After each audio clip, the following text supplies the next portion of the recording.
બનાસકાંઠાના ધાનેરામાં બંધના એલાન સાથે વિશાળ જનરેલી યોજાઈ અને ધાનેરા પ્રાંત અધિકારીને આવેદનપત્ર પાઠવી ધાનેરાને બનાસકાંઠામાં રાખવા માંગ કરાઈ। કેબિનેટની બેઠકમાં બનાસકાંઠા જિલ્લાનું વિભાજન કરી વાવ થરાદ નવો જિલ્લો બનાવવાનો નિર્ણય કરાયો અને આ જિલ્લામાં 8 તાલુકાઓનો સમાવેશ કરાયો છે। જો કે 8 તાલુકાઓમાં ધાનેરા તાલુકોને પણ વાવ થરાદ જિલ્લામાં સામેલ કરી દેતા હવે ધાનેરા વિસ્તારના લોકો તેમને બનાસકાંઠામાં જ રાખવાની માંગ સાથે આગળ આવ્યા છે। ધાનેરા વિસ્તારના લોકોનો રોષ આજે રસ્તા પર જોવા મળ્યો। છેલ્લા 4 દિવસથી જ્યારથી બનાસકાંઠા જિલ્લાનું વિભાજન થયું ત્યારથી માંડીને ધાનેરાની પ્રજા કે જેને બનાસકાંઠા જિલ્લામાં રહેવું છે એટલા માટે આજે છેલ્લા 4 દિવસથી વારંવાર ફોન પણ આવ્યા અને એના ભાગરૂપે આજે હિતરક્ષક સમિતિ અને સર્વ સમાજના લોકોએ ભેગા મળીને સંપૂર્ણપણે ધાનેરા બંધ રાખવાનો નિર્ણય કર્યો।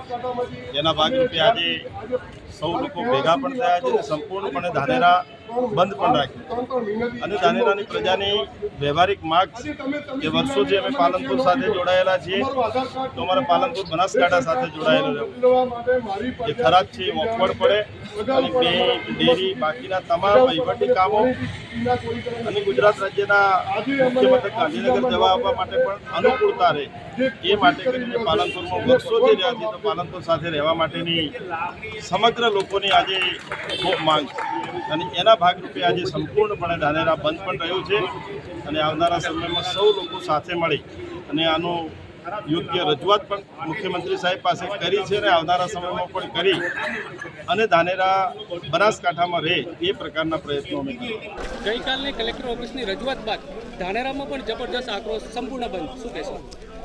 આજે બનાસકાંઠા જિલ્લાનું વિભાજન કરી અને સરકારે નવો જિલ્લો બનાવ્યા છે થરાદ અને વાવ, એ બદલ સરકારને અભિનંદન આપીએ છીએ। પરંતુ નવા વર્ષમાં ધાનેરા તાલુકાને 100 વર્ષ પાછળ ધકેલવાનું અપકૃત્ય સરકારે અને સરકારના મળતિયાએ કર્યું છે તો ધાનેરા તાલુકો હરગીજ થરાદમાં જવા માટે સંમત નથી।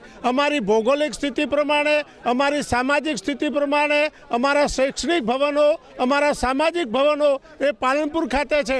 અમારા તાણાવાણા બ્રિટિશ ગવર્મેન્ટથી લઈને આજ સુધી પાલનપુર સાથે રહ્યા છે તો ધાનેરાને મૂળ બનાસમાં જ રાખવામાં આવે। માત્ર તમારા સ્વાર્થ ખાતર, માત્ર તમારા રાજકીય સ્વાર્થ ખાતર તમે તાલુકાનું વિભાજન ના કરી શકો।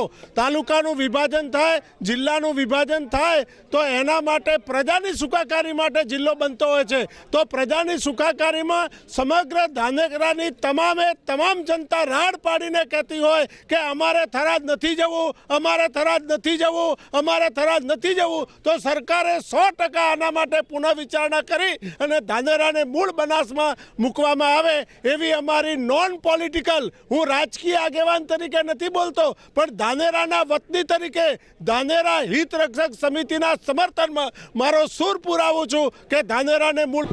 ગુજરાત સરકાર દ્વારા જ્યારથી બનાસકાંઠા જિલ્લાનું વિભાજન કરવાના સમાચાર વહેતા થયા છે ત્યારથી મળીને સમગ્ર બનાસકાંઠાની અંદર અપવાદ 1-2 તાલુકા બાદ કરતા ભારે લાગણી જેવી પરિસ્થિતિ છે। કાંકરેજ હોય, દિયાદર હોય, ધાનેરા હોય, આજે ધાનેરાની અંદર ગઈકાલના એક મેસેજના માધ્યમથી સ્વયંભૂ ધાનેરા બંધ રહ્યું છે। તે જોતાં જ સરકારે વિચારી લેવું જોઈએ કે આવનારી પરિસ્થિતિ શું નિર્માણ થઈ શકે છે। આ લોકશાહી દેશ છે, લોકશાહીની અંદર બહુમતીને પ્રાધાન્ય મળતું હોય છે પરંતુ આ સરકાર દ્વારા નથી તો જનપ્રતિનિધિને સાંભળવામાં આવ્યા, નથી જનતાને સાંભળવામાં આવી। એક સરમુખત્યારશાહી શાસન જેવો વહીવટ કરીને એમની મનમાની કરી અને બનાસકાંઠાનું વિભાજન કરીને ધાનેરા તાલુકાને થરાદમાં મૂકવામાં આવ્યો છે। ધાનેરા તાલુકાને થરાદમાં મૂકવાથી આટલું બધું નુકસાન છે કે એની કોઈ સીમા નથી। મારી સરકારને વિનંતી છે કે અમારી જે ઓળખાણ છે, અમારી જે પહેચાન છે, અમે જે બનાસવાસીઓ છીએ તે અમે છોડવા માગતા નથી। માટે વિનંતી છે કે આવનાર સમયમાં ઉગ્ર આંદોલનો બને અને જે પરિસ્થિતિનું નિર્માણ થાય તે પહેલાં સરકાર વહેલી તકે ધાનેરા તાલુકાને બનાસકાંઠા સાથે જોડેલું રાખે એવી ધાનેરા તાલુકાના સમગ્ર જનતા, વેપારી, ખેડૂતોની માંગ છે।